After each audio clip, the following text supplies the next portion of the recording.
Good afternoon, church family, and thank you for joining us for another episode of I'd Like to Get to Know You. Now, today's face is one I'm sure you all recognize. Chances are you've probably had the opportunity to meet David Holcomb already, but the question is how well do you really know David Holcomb?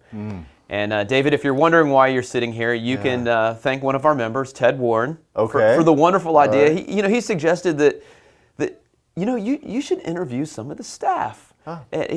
And yours was the first name that he threw out, and so well, that's why you're here. So thank you. Well, thank you, Ted. I do know, because I'm convinced there are many more interesting people in our body to get to know than myself. But it's a joy to be here with you and share some time with you. So this is usually I do prefer the interviewer seat. So we'll see how this goes.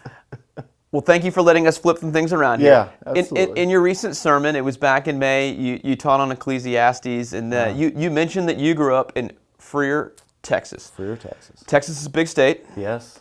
So can you give us a sense for where Freer's located, demographics? What was it like in your hometown in the 70s and 80s growing up? Yeah, 70s, for certain. So, in Texas, we have a lot of mottos and sayings. One of them was always that it's a whole other country. And so when you're from Freer, you're from a whole other country within a whole other country. Oh, wow, okay.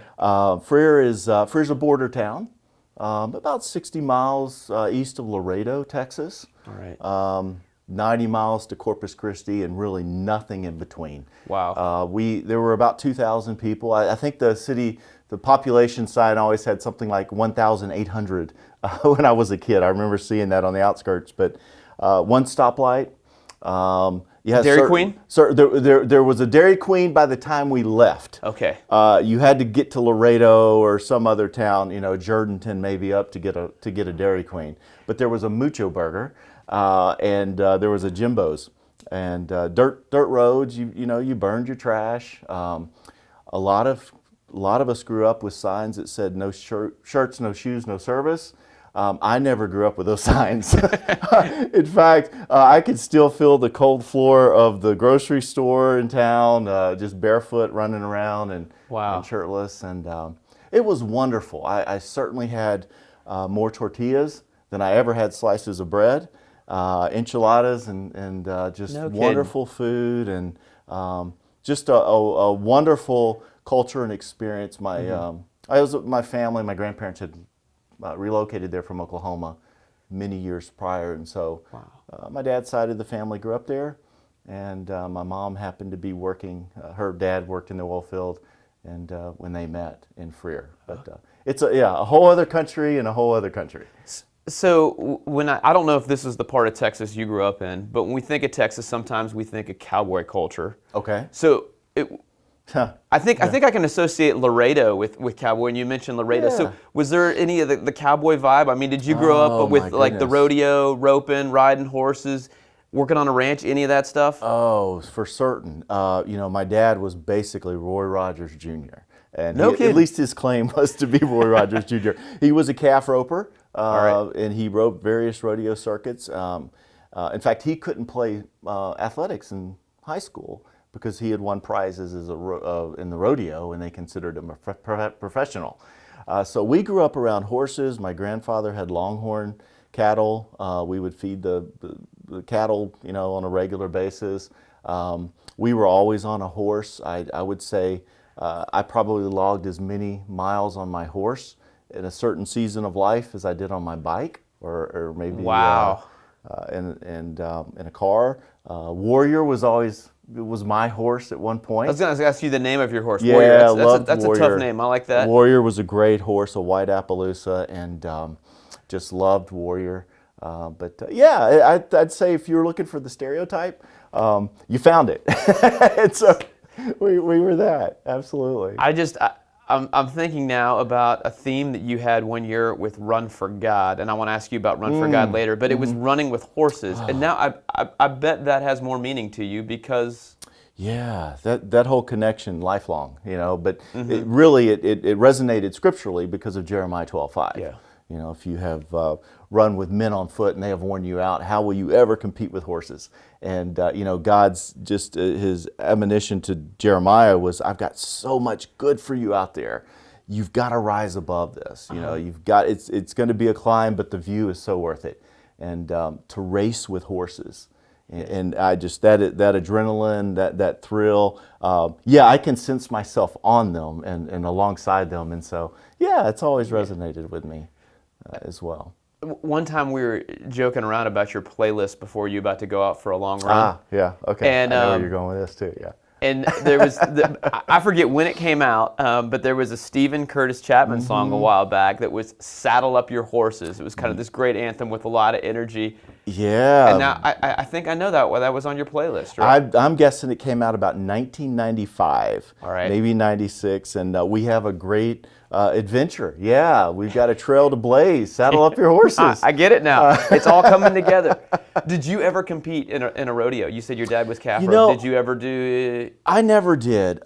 He roped a lot. I had cousins that did barrel races and race poles and all, but I never caught that bug of it. And he probably would have advised against it because shortly after I was born, he had to pull off of that because apparently making a living as a calf roper in South Texas was not that easy to do with children involved. I can see that. So he became a teacher and then later into the still industry. But So when I went to seminary in Dallas. Yeah. It's still probably like 6 or 7 hours away from where you grew up. It's a big state. Oh, at least. But one thing I learned about Texas was they take their high school football pretty seriously. Can you tell us about the Friday night light culture? Was that a thing down in Freer? And what sports did you play growing up? So the second question first. All of them. I just it was sports. Or in the mill at some point, or church, and that was all right. it. Favorites then. Favorite sports. Favorite, football, baseball, basketball. Okay. The other sports sort of fill the gaps, but those three, main three. I was a B+ player, student, achiever, just sort of that above average, and I'll take that. It was rather than focusing on one, I did enjoy the experience of all of them. But for certain football in Texas. Very definitely. There were 2 times a week when you knew the stores were closed and you did not do anything else but A, go to church on Sunday morning. Wow. Or B, go to the football game on Friday night. So everything's closed on Friday. Everything shuts down. Even Freer, 1,800 people. There's still an artificial turf stadium. Oh my goodness! It's they've got their stadium, and it's just amazing. Caitlin, my youngest, is now living in Frisco, Texas, outside of Dallas, and they're in an arms race now. And I'm not saying this is healthy or good or great priorities at all. I'm just saying what it is. But their school districts are now, going amongst the $70 million, $80 million investment on new stadiums, and the emphasis on one city now is that we spent $80 million on a new stadium and it only seats 15,000 people.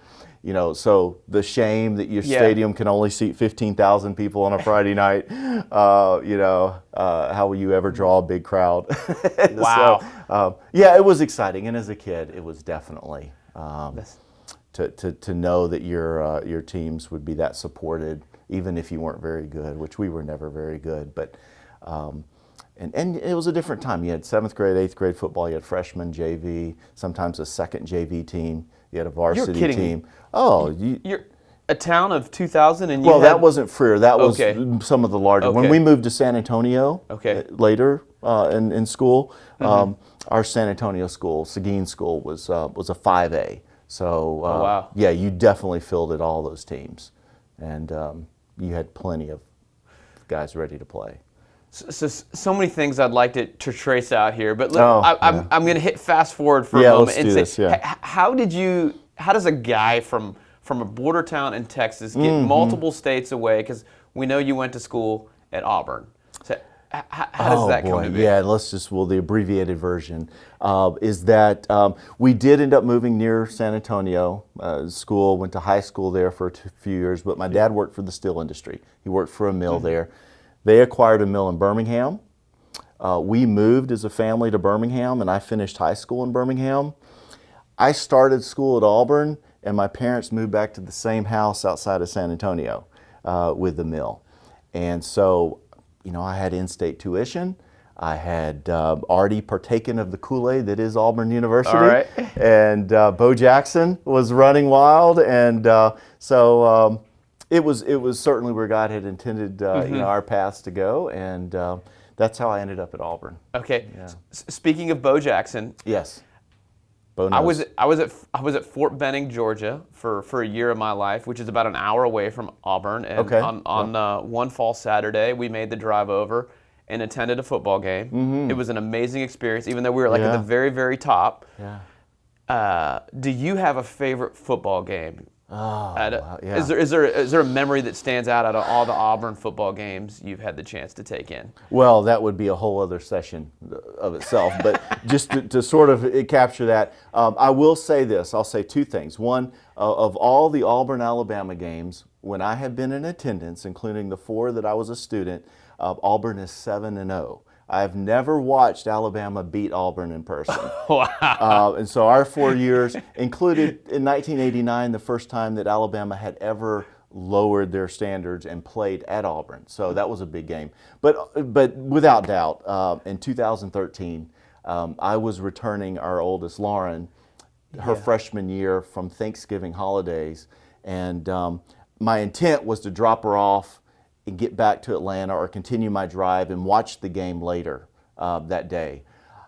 I got to campus and I had to get a ticket. And ultimately I was sitting at the goal line when Auburn received the missed field goal when Nick Saban put an extra second on the clock, and he wanted that extra second, and what has infamously now been called the kick six. How about that? Ran it back all the that. time. I was there for that game. It was my one and really less than a handful number of selfies within seconds. It was my first one in the stadium. I'm taking that picture. Yeah, it was an amazing moment. So it's a fun time. That's it's pretty fun neat. stuff. Again, all things within perspective and priority. But yeah, that's a great experience on Saturdays. Well, speaking of priority, I'm sure that football would fall second to meeting Christy. Far second, yeah. Understand that you. I think was she a year behind you? I think she was. Yes, we met at Auburn. She was. Yeah. Some of the details are a little blurry, but one of the things I think I remember, either she told me or you told me at one point in time. This was years ago, that one of your first dates, you had a friend maybe that had a private pilot's license, and you took her up in a little twin-engine Cessna. Help me. So friend is generous. Actually, I had met someone, a girl from Austin, who was a freshman that year, and she said she knew how to fly a plane. And so I had this great idea. Hey, I've been dating this girl for a few months. What if I surprise her and take her up in a plane? So I blindfolded her, and I gave her the impression we were actually going onto a boat at the lake. I drove her across. She didn't even know there's an airport, I don't think, in Auburn, a little private airport. And so I walked to the runway, and we're stepping onto things, and I'm pretending it's sort of this boat. And about the time we hit liftoff and up in the air, I pulled the blindfold, and she was there for the ride at that point. So we flew over the stadium, over campus, down to over a few lakes. And it's one of those things I think now, if Lauren or Caitlin had called me and said, hey, Dad, I met someone, they're taking me up in a plane. What are you thinking? Yeah. And an 18-year-old that says they can fly. Says she can fly. And how hard can it be? And so, so it was an amazing, and of course, the FFA would probably not allow us to swoop down over, Auburn University today. But it was a wonderful experience. And wow. Yeah, so we continued to date. She, obviously a very trusting woman. She was, it is, yes, certainly.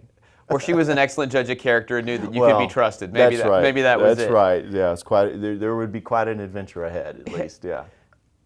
That is hilarious.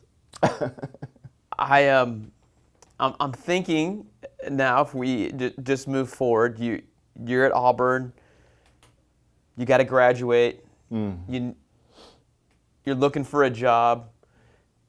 You end up in the global packaging industry somehow. Yeah, someone has to, right? So how did that work out? Yeah, so with the connections to both the steel industry and then my grandparents in the oil business, I really thought I was going into one of those two industries. I had spent time working in the mills, and so there was this company that came on campus, Sunoco, S-O-N-O-C-O, very similar to the oil company, S-U-N-O-C-O. I was on a wait list. I didn't really prep for an interview, and I got a call that morning and said, hey, we have some cancellations if you can be here. And I rushed down there. I look at the annual report that's out there, and I said, whoa, this isn't an oil company. And but it was meant to be. And they said, I tell you what, we've got an opportunity for you, and we'll get you back to Texas, and we'll let you start in Dallas. Wow. And just really, starting to Christy and I both at that time maturing in our faith and just sort of a praying over it at that point, and just really knew that that's what God had intended at that moment for me. So 25 years. 25 years, wow. Yeah. Well, I thought the military moved people a lot. Sunoco does But too. I remember, maybe it was looking at your resume for the first time, or it was something along those lines that made me think, wow, global packaging, they move people a lot. In the 25 years, how many different relocations, how many different places did you live? So we started out in Dallas.